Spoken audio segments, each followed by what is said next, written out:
Fifaliana ho anay hoy izay fiarahamonim-pirenena izay miaro ny zon'olombelona no azahoanay zany manasa anareo mba ahafahantsika menakavy indray manome asana zao firenena malagasy zao. Solidarité culturelle ho mariky ny fihavanana zay sotoavina avy dia avy mihitsy avy leta eto amin'ny tany sy ny fanjakana malagasy ary ho voizitsika eran'izao tontolo zao. Mahatonga le hoe ny firaisan-kina no hery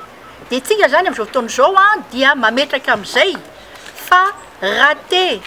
ho lidany Madagasikara tsy resaka raboly io fa resaka toe-tsaina aloha voalohany indrindra ary resaka fahaizana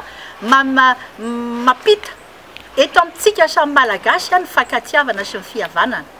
Zay ny amany mahatonga an'le hoe firaisan-kina no hery solidarité culturelle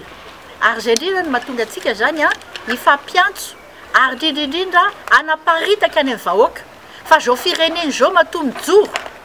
dia andraikitsika tsirairay avy tsy akanavaka satria nareo mpanao gazety ny fototra matoa ny firenena anisany mandeha avy leta dia satria nareo tena manao fampitam-baovao ara-drarina sy ara-dalàna. Tianao fantatritsika zany fa ny komity mpanohana ny taom-baovao malagasy zany natsona androany.